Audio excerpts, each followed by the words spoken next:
our next guest is a great example of that. He is a change maker, a global change maker. We are joined by Jason Blechta. Jason, welcome to the show. It's great to have you here. Thank you so much for having me. Hi, Jason. Jason, explain to everybody at home, what is a global change maker? A global change maker is it's an award presented by the Ontario Council for International Cooperation. The award is meant to recognize 5 youth in Ontario that have shown dedication to international development locally and globally. So this is really awesome because you're flying down to Toronto tomorrow, and the organization has actually purchased a ticket for you to fly, and you're going to go to this whole award ceremony. But what does it feel like to actually be recognized for the work that you've done?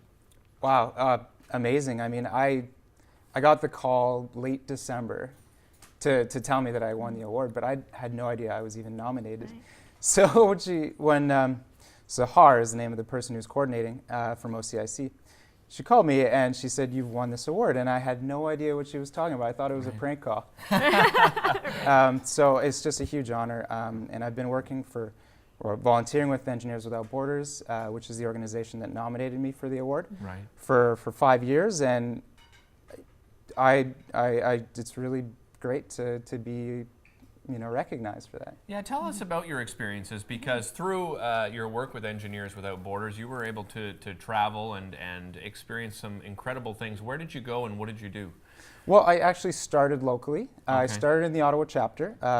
So there's 3 chapters in Ottawa. There's the Carleton University chapter, there's University of Ottawa chapter, and there's also a city chapter, which not many people know about.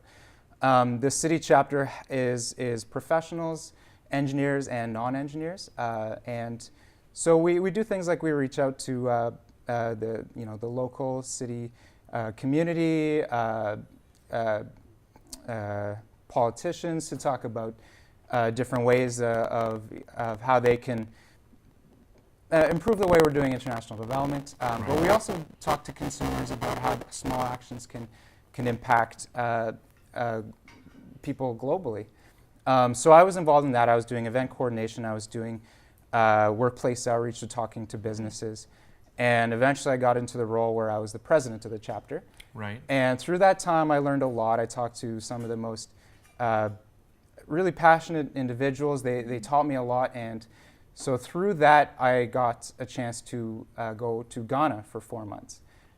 So I applied to the placement. It's called a professional fellowship. It's a 4-month placement, and it was an amazing experience. I worked in a local vet college, and we're working on an entrepreneurship program, and the goal of the program was to encourage youth to get the skills and the passion and the experience to start up their own businesses once they're done. We're just looking at some photos right now, and we just saw a picture of you wearing, I guess it was a surgical mask in a field. What kinds of projects were you working on hands-on with these people in Ghana? Okay, so that's actually a picture from my time with my local family. So I work with a local college, but I also lived in the community, and so that mask is, so right there I'm helping my host family with some of their farming. So the entire community where I lived, they are farmers as a means of living. So, and same for many people in northern Ghana. And so that was the goal of the program, was to help people improve their income generation through farming,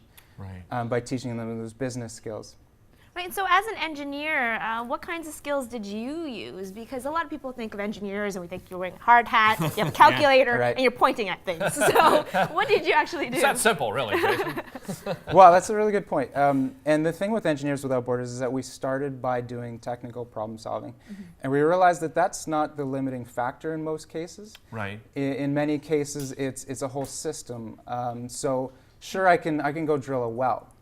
But if there's nobody there to fix it, nobody there to monitor it, when it needs fixing, there's no continual source of money from sustainable sources, then it will fail ultimately. So what we do is we work with local governments, local organizations, local leaders, and we are more of like a consulting role, I would say. So we work with them to work on ideas and solutions that solve the challenges they're having. Well, what a great experience you've had, and what a great inspiration, somebody, a young man like yourself, doing incredible things to help complete strangers that you'd never met before. Congratulations on the award. Thank you so much. It's really well deserved. Thanks so much for